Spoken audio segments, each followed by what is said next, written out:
The transport shuttle Meridian's Hope shuddered as it dropped out of hyperspace near the contested mining station of Kepler 442b. Captain Vextar of the Galactic Coalition Forces adjusted his mandibles nervously as he reviewed the passenger manifest one final time. Mostly refugees, a few merchants, and some low-level technicians being evacuated from the Outer Rim territories where the war with the hegemony was intensifying. His compound eyes paused on one entry that seemed oddly out of place. Sarah Chen, listed as a civilian consultant with minimal security clearance. The attached holo showed an unremarkable human female, mid-30s, with shoulder-length black hair and tired brown eyes. She wore standard civilian clothing and carried only a small travel case. Nothing about her suggested she was anything more than another refugee fleeing the advancing hegemony forces. Vextar had been transporting humans for over 2 years since Earth had joined the coalition, and they all seemed to blur together. Soft, fragile creatures with their limited lifespans and single-planet origins. They were useful enough as engineers and mathematicians, but in combat situations, they were liability. The coalition's military doctrine was clear. Keep humans in support roles, far from actual fighting. The shuttle bay doors hissed open, and passengers began filing aboard. Sarah Chen was among the last to enter, moving with what appeared to be the hesitant gait of someone unused to space travel. She found a seat near the back, away from the other passengers, and settled in with the quiet resignation that Vextar had come to associate with human civilians caught up in a war they barely understood. "Captain," came the voice of his navigator. "Sub-Commander Krillix, we're receiving distress signals from Mining Platform 7. Hegemony raiders have broken through the perimeter defenses." Vextar's mandibles clicked in annoyance. Their orders were to proceed directly to the Coalition staging area at Jump Point Delta, but abandoning a mining platform full of civilians would be a court-martial offense. "Change course for Platform 7. Signal the escort fighters to maintain formation." The human woman looked up from her seat, and for just a moment, Vextar caught something in her eyes, not fear or confusion, but a calculating alertness that seemed at odds with her appearance. Then she returned to staring out the viewport, and he dismissed the observation as his imagination. 20 minutes later, they were within scanner range of Platform 7, and what they found made Vextar's thorax tighten with dread. 3 hegemony destroyers had the platform surrounded, their dark hulls bristling with weapons as they systematically destroyed the platform's defensive systems. Escape pods were already launching, but the destroyers were picking them off one by one with targeting lasers. "Sir," Krillix's voice was tight with fear, "those are Ravager-class destroyers. Our escort fighters won't last 30 seconds against their point defense systems." Vextar knew his navigator was right. The 4 coalition fighters accompanying the transport were fast but lightly armed, designed for patrol duty rather than actual combat. The smart move would be to retreat and report the platform's loss to command, but hundreds of civilians were dying on those escape pods. "Signal the fighters to begin an attack run," Vextar ordered. "We'll use their distraction to get close enough to retrieve survivors." As the coalition fighters screamed toward the hegemony vessels, Sarah Chen stood up from her seat. Several passengers looked at her nervously as she moved toward the front of the cabin, but she ignored their stares. "Captain," she said, her voice carrying easily over the engine noise, "I need to speak with you." Vextar turned, ready to order the human back to her seat, but something in her tone made him pause. The nervous civilian mannerisms were gone, replaced by an bearing that spoke of authority and experience. "Ma'am, please return to your seat. We're entering a combat zone." Sarah's expression didn't change. "My clearance codes are 77 Alpha Tango 6. I'm requesting immediate access to your weapon systems." Vextar's compound eyes widened. Those were Coalition Special Operations Codes clearance levels so high that only a handful of beings in the entire galaxy possessed them. He quickly accessed his command console and entered the codes. The response made his thorax freeze in shock. "Clearance confirmed. Operative. Ghost actual. Authorization. Unlimited." "That's impossible," he whispered. "Ghost actual is a myth. A story to scare hegemony commanders." Sarah's lips curved in what might have been a smile, but there was no warmth in it. "Captain, in approximately 40 seconds, you're going to lose all 4 of your escort fighters. The hegemony destroyers will then turn their attention to your transport, and everyone aboard this ship will die, unless you give me access to your weapons systems right now." As if summoned by her words, The tactical display erupted in warnings as the first coalition fighter was torn apart by concentrated plasma fire. The second fighter lasted another 10 seconds before a torpedo reduced it to glowing debris. "How could you possibly know?" Vextar began. But Sarah was already moving toward the weapons console. "Because I've seen this engagement pattern before. The hegemony uses a standard hunter-killer formation when attacking civilian targets. They let the escorts commit to an attack run, then use overlapping fields of fire to eliminate them systematically." She began inputting commands with the fluid efficiency of someone who had performed these actions countless times before. "The transport always tries to run during the confusion, which is when they launch torpedoes." The third fighter vanished in a ball of superheated plasma, and warning alarms began blaring as the lead destroyer launched a spread of torpedoes at the Meridian's Hope. "Evasive maneuvers," Vextar ordered, but he knew it was hopeless. Transports weren't built for combat maneuvering, and the torpedoes were already adjusting their course to compensate. Sarah's hands moved across the weapons console like a concert pianist playing a familiar piece. "Your defensive turrets are military surplus, but they'll do. Krillix, I need you to rotate the ship 30 degrees to starboard and pitch down 15 degrees. Do it now." The navigator looked to his captain, who nodded grimly. They had nothing left to lose. As the ship rotated, Sarah triggered a precisely timed burst from the dorsal plasma cannons. The energy beams lanced out not at the incoming torpedoes, but at a piece of debris from the destroyed coalition fighters. The debris, superheated by the plasma, expanded into a cloud of glowing particles that confused the torpedoes' guidance systems. Two of them collided with each other, while a third veered off course and detonated harmlessly against the platform's outer hull. "Impossible," breathed Krillix. The probability of calculating that deflection pattern while accounting for debris velocity and torpedo guidance algorithms would require a tactical computer matrix. Sarah was already adjusting targeting parameters for the next salvo. "Captain, I need you to signal the remaining escort fighter and tell them to break off their attack run immediately, then set course for the planet's upper atmosphere." "The atmosphere? That will burn out our engines." "No, it won't. This is a Constellation-class transport. The engines are rated for atmospheric flight." Her fingers never paused in their dance across the controls. "And the hegemony destroyers are Ravager class. Their hulls are designed for deep space operations. The atmospheric friction will interfere with their targeting systems and force them to pull back." Vextar stared at this human who somehow knew the technical specifications of both coalition and hegemony vessels better than most fleet engineers. "Who are you?" "Someone who's been fighting this war longer than you know," Sarah replied. She triggered another burst from the weapon systems, and Vextar watched in amazement as the precisely aimed plasma beams struck the lead destroyer's sensor array. The massive hegemony vessel began to list as its targeting systems went offline. The Meridian's Hope dove toward the planet's atmosphere, its hull beginning to glow as it hit the outer layers of gas and dust. Behind them, the hegemony destroyers hesitated, their commanders unwilling to risk their ships in atmospheric combat. "Now we go back up," Sarah said, adjusting the ship's trajectory. "But this time, we're coming from below their sensor grid."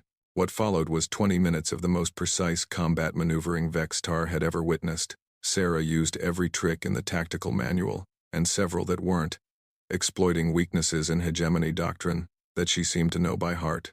She coordinated with the surviving coalition fighter pilot, directing their attacks with the efficiency of someone who had commanded fleets rather than served as a civilian consultant. When the last hegemony destroyer limped away into hyperspace, its weapon systems destroyed and its hull scarred by precisely placed plasma strikes, the bridge of the Meridian's Hope was silent, except for the hum of the life support systems. "Platform 7 is secure," reported Krillix, his voice filled with awe. "Casualty count is minimal, and the evacuation is proceeding normally." Sarah stepped back from the weapons console, and suddenly she was just an ordinary-looking human civilian again. The transformation was so complete that Vextar wondered if he had imagined the last half hour. "Thank you for your cooperation, Captain," she said, walking back toward her seat. "I'll be sure to mention your quick thinking in my report to command." "Wait," Vextar called after her. "What happens now? Do I report this incident? Do I mention your involvement?" Sarah paused at her seat and looked back at him. For a moment, her expression was almost sad. "Captain, what you report is up to you. But I'd suggest you think carefully about whether anyone would believe that a human civilian consultant single-handedly disabled 3 hegemony destroyers using a transport's defensive weapons. She was right, of course. The official after-action report would list the engagement as a lucky victory achieved through superior tactics and fortunate circumstances. The role of the mysterious human passenger would become just another war story, filed away and forgotten.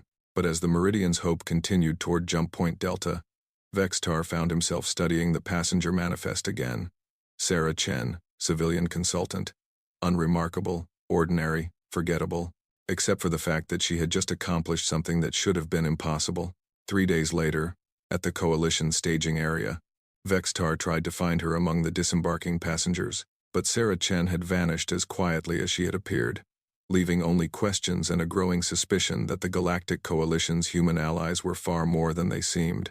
In the depths of space, aboard a heavily shielded communication relay, an encrypted message was transmitted across the galaxy. The text was brief and coded, but its meaning was clear to those who knew how to read it. Package delivered successfully. Phase 2, authorized to commence. The message was signed with a single designation, Ghost Actual, and in command centers and intelligence offices across Coalition space, a few very powerful beings read that message and smiled, knowing that the war against the hegemony was about to take a very different turn. The humans had been preparing for this moment longer than anyone realized, and what the galaxy thought it knew about Earth's newest species was about to change forever. Admiral Thekvar had commanded the Coalition's 3rd Fleet for 18 years, and he had never seen anything like the footage that was currently playing on his private terminal. The recording had come from Captain Vextar of the Transport Times Meridian's Hope Asterisk, along with a report so extraordinary that Thekvar had initially dismissed it as combat stress hallucinations. But the sensor data didn't lie. The tactical recordings showed clearly that a Times Constellation *class civilian transport had somehow defeated 3 times Ravager *class hegemony destroyers, using nothing but standard defensive weapons and maneuvers that belonged in advanced military textbooks. Computer, replay the engagement from timestamp 1432. Thekvar ordered, his tentacles curling with agitation. The holographic display flickered to life, showing the moment when the transport began its atmospheric dive. Thekvar had run the calculations himself. The probability of a civilian crew executing such a maneuver successfully was less than 3%. The probability of them coordinating it with plasma cannon fire to blind enemy sensors was essentially 0. Unless, of course, the crew wasn't really civilian at all. "Sir," came the voice of his intelligence officer, Commander Zelnoth. "I've completed the background check on all personnel aboard the Times Meridian's Hope Times during the engagement. The results are interesting." Thekvar minimized the tactical display and turned to face his subordinate. Zelnoth was a Katurian, one of the galaxy's most naturally analytical species, and his compound eyes were exhibiting the rapid color shifts that indicated extreme concern. "Show me," the Admiral commanded. Captain Vextar and his crew check out completely 15 years of exemplary service, no classified assignments, no advanced tactical training beyond basic transport operations. Zelnoth activated his own holographic display, showing personnel files and service records. The passengers are equally mundane, except for one individual. The display zoomed in on a single file. Sarah Chen, listed as a civilian consultant, with minimal security clearance. But as Thekvar watched, Zelnoth began overlaying additional data streams. "Sir, this woman doesn't exist. Oh, the identity is real enough. Birth certificate, education records, employment history. But look at this." The intelligence officer highlighted a series of dates. Sarah Chen was supposedly working as a systems analyst for a mining consortium on Kepler 442b for the past 6 months, but security footage from the mining office shows no record of her ever being there. Her supervisor has no memory of hiring her. Her supposed co-workers have never seen her before. Thekvar's tentacles went rigid. "A deep cover operative. It gets stranger, sir. I ran her biometric signature against Coalition intelligence databases. Nothing. Then I tried the restricted military archives." Zelnoth's eyes flashed bright orange, indicating excitement. "Sir, there are 7 instances in the past 2 years where individuals matching Sarah Chen's biosignature have appeared at the sites of significant Coalition victories against hegemony forces. The Admiral's breathing sacs inflated with shock. 7 instances? Show me. The holographic display shifted to show a star map of Coalition space, with 7 points highlighted in red. As Thekvar watched, Zelnoth began detailing each incident. The defense of Proxima Station, a human, merchant captain, provided crucial intelligence that allowed Coalition forces to predict the hegemony attack pattern. The liberation of Tau Ceti mining complex, a human technical advisor somehow knew the exact specifications of hegemony defensive systems. The evacuation of Rigel Colony, a human refugee coordinator, organized the entire operation with the efficiency of a military logistics expert.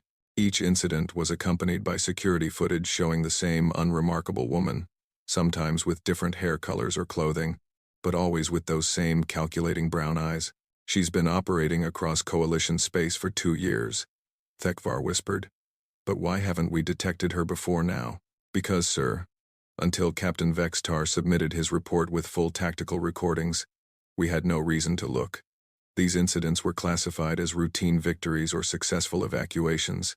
The human involvement was noted but not investigated after all. Humans are our allies. Thekvar began to pace his ready room, his tentacles writhing with nervous energy. Zelnoth, I want you to expand this investigation. Search for any instance in the past 5 years where humans have been present during significant military operations.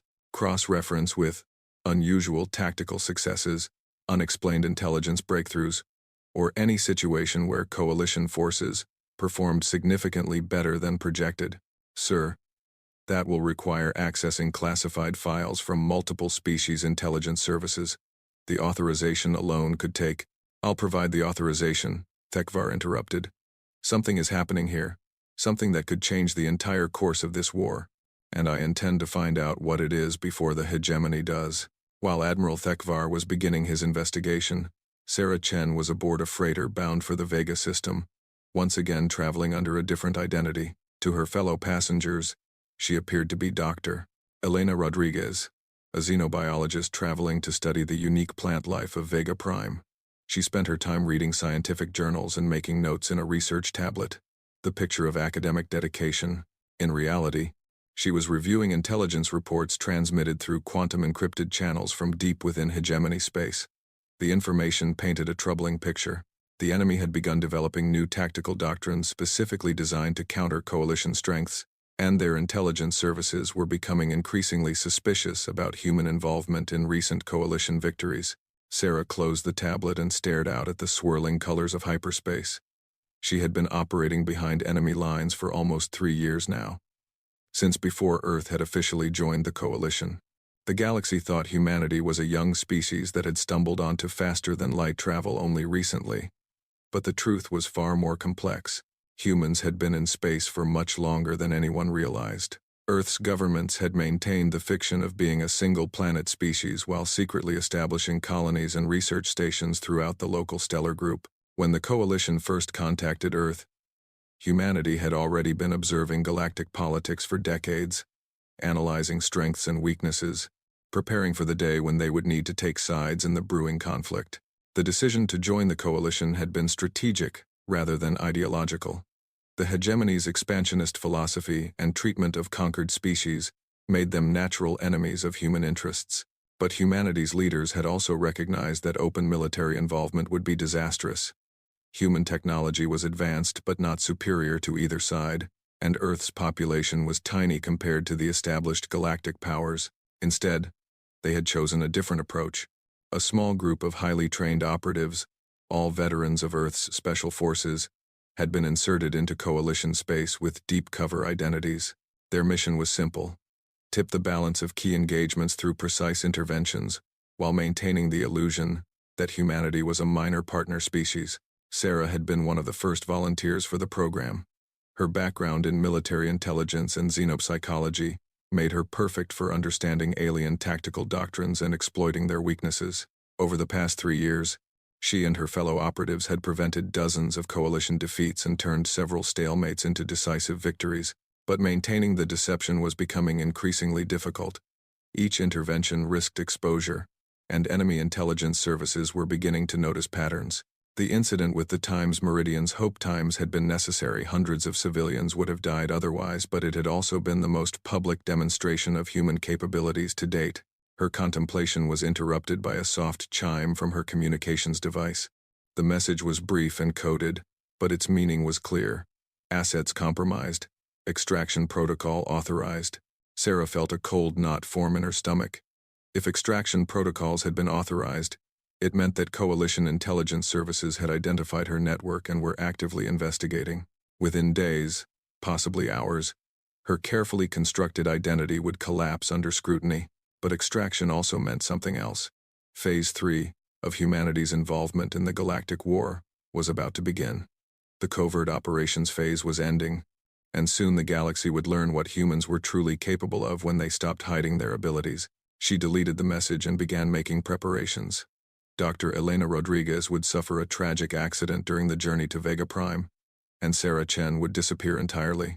But Ghost Actual would continue to operate, because humanity's war against the hegemony was far from over. 2 days later, Admiral Thikvar's investigation had expanded beyond anything he had originally envisioned. With authorization from the Coalition High Command, he had accessed intelligence files from 12 different species, cross-referencing data from thousands of military operations over the past 5 years. The pattern that emerged was staggering. "Sir," Commander Zelnoth reported, his voice tight with disbelief, "we've identified 43 separate incidents where human civilians were present during significant Coalition military operations. The humans involved appear to be at least 27 different individuals, but biometric analysis suggests that many of the identities are false." Thekvar studied the data with growing amazement. The scope of human involvement in Coalition operations was far beyond what anyone had suspected. What about their backgrounds? Are they all fabricated identities? "Some are real, sir, but the individuals using them aren't who they claim to be. Others are completely fictional. But here's what's truly remarkable. The quality of these cover identities is beyond anything we've seen from traditional intelligence services. The documentation is perfect. The supporting evidence is comprehensive, and the psychological profiles are completely convincing." The Admiral's tentacles curled with a mixture of admiration and concern. "Zelnoth, how long would it take for Coalition intelligence services to create cover identities of this quality? For a single identity? Minimum 6 months, sir, and that would require the cooperation of multiple agencies and significant resource allocation. For 43 identities, several years and an intelligence budget larger than most planetary defense forces."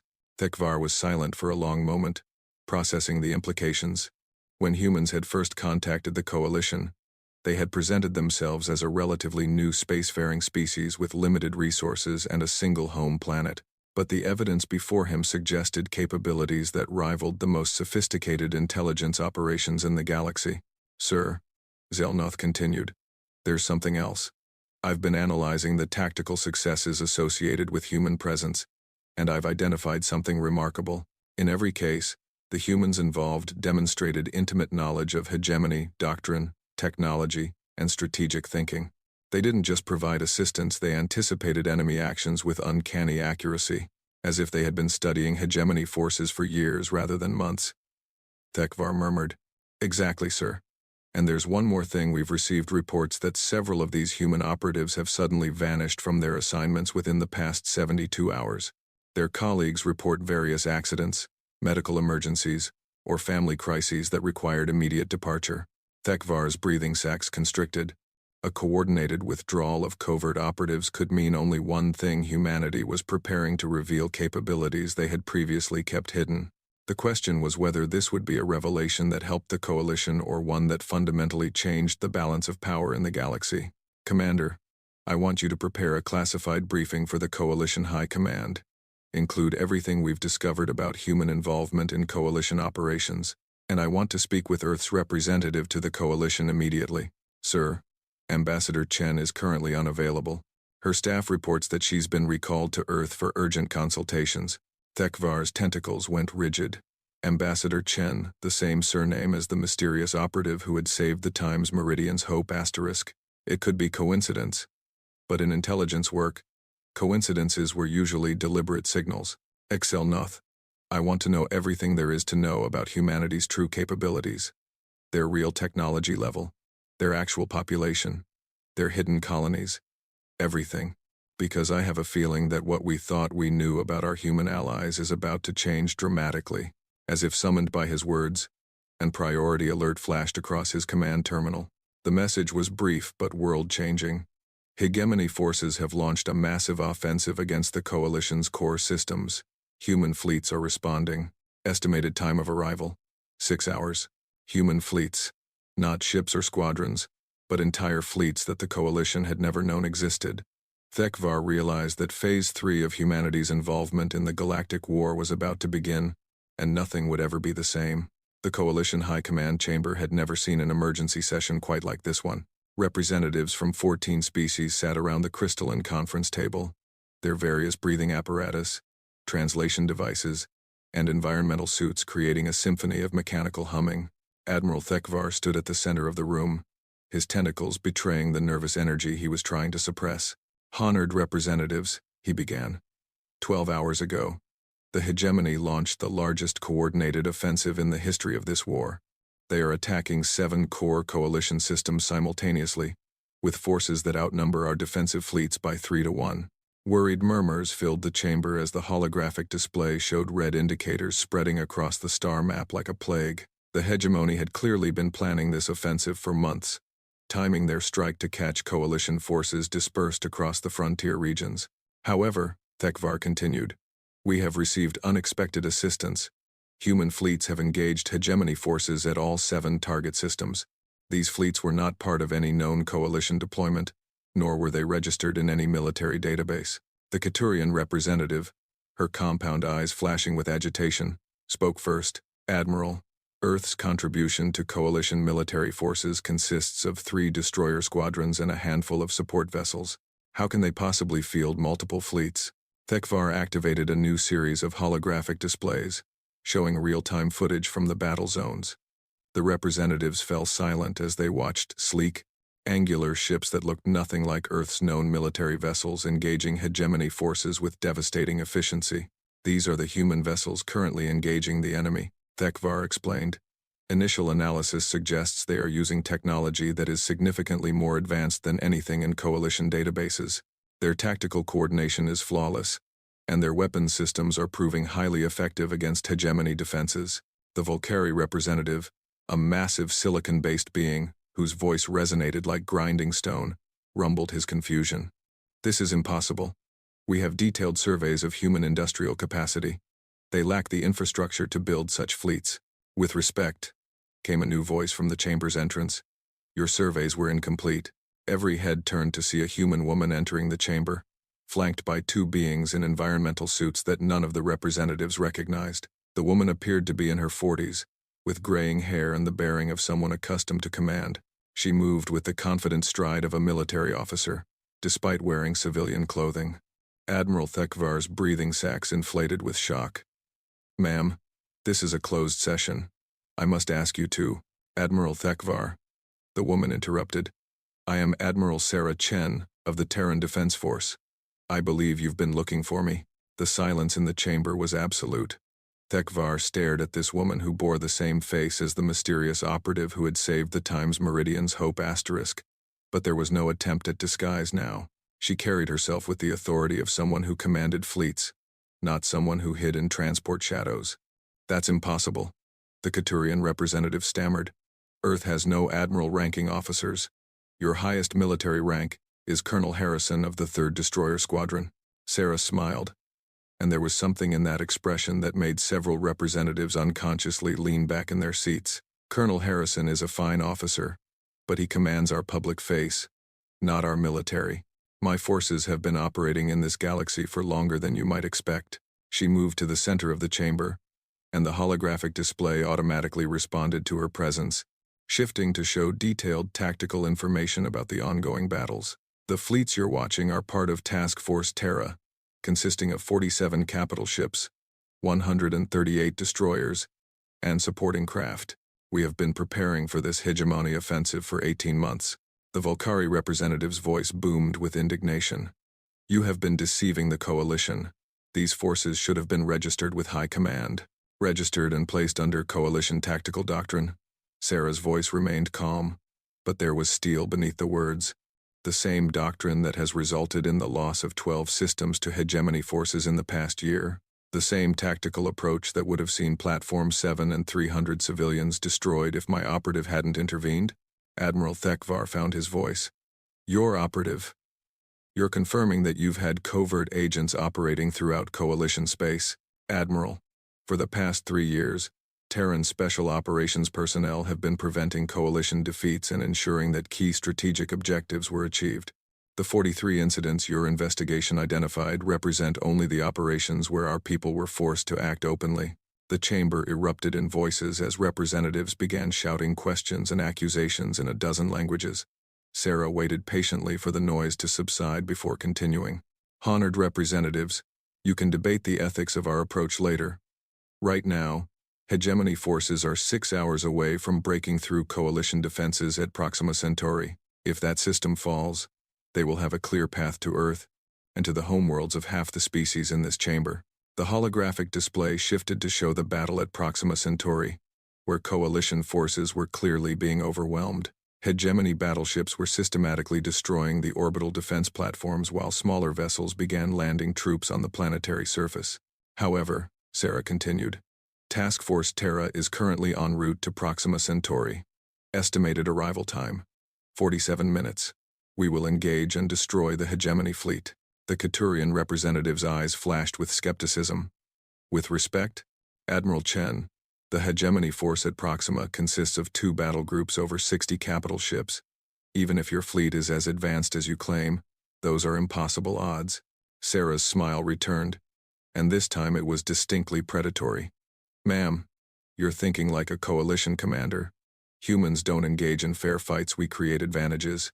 The holographic display zoomed in to show the hegemony fleet in detail, and Sarah began highlighting specific vessels. The hegemony is using a standard battle line formation, with their heaviest ships at the center and screening elements on the flanks. It's an effective formation against conventional attacks, but it has 3 critical vulnerabilities. She gestured, and the display showed the fleet from different angles. First, their command ship is the Times Eternal Dominance Asterisk, positioned at the center of the formation where it's protected by overlapping defensive fields. But their communications array has a blind spot directly above the ship's superstructure, a 5-second window every 12 minutes, when their coordination algorithms reset.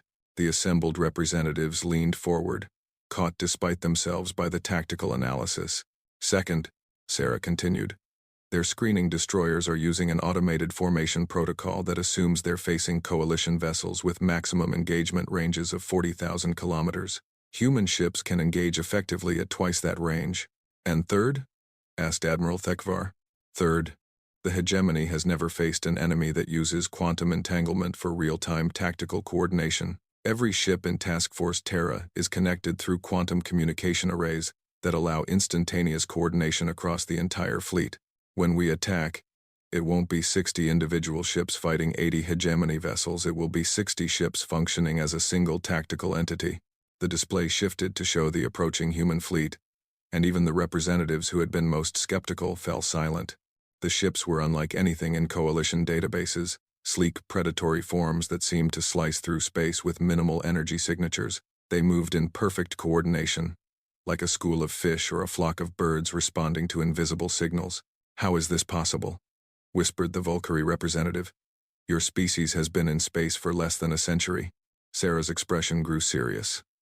Honored representative, humanity has been preparing for interstellar war since we first detected radio signals from advanced civilizations 400 years ago. We knew that eventually we would encounter species that might view us as threats or resources, so we prepared. She activated a new display showing Earth's solar system. But instead of the single populated planet that Coalition surveys had recorded, the image revealed a vast network of hidden installations, asteroid mining facilities, gas giant refineries, and shipyards tucked away in the outer system where casual scans wouldn't detect them. While the galaxy thought we were a young species taking our first steps into space, we were actually building the industrial infrastructure necessary to defend ourselves. Every asteroid belt in the local stellar group contains hidden facilities. Every apparently uninhabited system within 50 light-years of Earth has been surveyed, fortified, and prepared as a fallback position. The implications were staggering. Humanity hadn't just joined the coalition, they had been preparing for galactic war while maintaining the fiction of being primitive newcomers. But why the deception? Asked Admiral Thekvar. Why not simply reveal your capabilities from the beginning? Because, Admiral, revealing our true strength would have made us a target for both sides. The hegemony would have seen us as a threat to be eliminated, and the coalition would have expected us to carry a disproportionate share of the fighting. Sarah paused, choosing her words carefully. This way, we could choose when and how to reveal ourselves, and we could ensure that when that moment came, it would be decisive. The tactical display chimed with an incoming transmission, and Sarah's expression grew focused. Task Force Terra has entered the Proxima Centauri system. Admiral Thekvar, you're about to see how humans really fight. What followed was a masterclass in tactics that would be studied by military academicians for generations. The human fleet didn't charge into battle like coalition forces typically did, nor did they attempt to match the hegemony's firepower with superior numbers. Instead, they used their advanced sensor systems and long-range weapons to pick apart the enemy formation with surgical precision. The first phase of the attack targeted the hegemony's command and control systems. Human ships appeared on the edge of sensor range, fired devastating volleys at communication arrays and sensor platforms, then vanished back into the darkness before return fire could be coordinated. Within minutes, the hegemony fleet was blind and deaf, their formations breaking apart as individual captains tried to maintain coherence without central coordination. The second phase exploited the chaos. Small groups of human destroyers used their superior speed and maneuverability to dart between larger hegemony vessels, targeting engine systems and weapon mounts with pinpoint accuracy. They fought like wolves hunting a herd, separating individual ships from the group and systematically crippling them. The final phase was devastation. With the hegemony fleet scattered and disorganized, the human capital ships revealed their true firepower. Their main weapons, whatever they were, punched through hegemony armor like paper and detonated internal systems with catastrophic results. In less than an hour, 60 human ships had destroyed or disabled nearly 80 hegemony vessels, including their flagship. The coalition representative sat in stunned silence as the tactical display showed the aftermath of the battle. The hegemony fleet was gone, their invasion force on the planetary surface cut off and surrendering en masse. Proxima Centauri had been saved, and the hegemony's greatest offensive had been turned into their worst defeat. Similar results are being reported from all 7 target systems, Sarah announced quietly. Task Force Terra has engaged and defeated hegemony forces at every location. The immediate threat to coalition space has been eliminated. Admiral Thekvar finally found his voice. Admiral Chen, I must ask, what happens now? Will humanity continue to operate independently, or are you prepared to coordinate with coalition forces? Sarah considered the question carefully. Admiral, humanity has no desire to dominate the coalition or to dictate policy to our allies, but neither will we pretend to be something we're not any longer. We propose a new arrangement, formal recognition of Terra's military capabilities and integration of human forces into coalition strategic planning, but under human tactical command. The Katurian representative spoke up hesitantly. And if the coalition refuses this arrangement, then humanity will continue to defend our own interests and those of our allies as we see fit, Sarah replied. But I think you'll find that cooperation serves everyone's interests better than conflict. She gestured to the tactical display, which now showed real-time positions of coalition and human forces throughout the galaxy. The hegemony's offensive was their best attempt to achieve decisive victory. They committed their most experienced fleets and their most advanced technology, and we stopped them with minimal losses on our side. The implications were clear. If humanity could defeat the hegemony's best forces, what could they accomplish working with coalition armies instead of simply supporting them from the shadows? Over the following months, the revelation of humanity's true capabilities would transform the galactic war.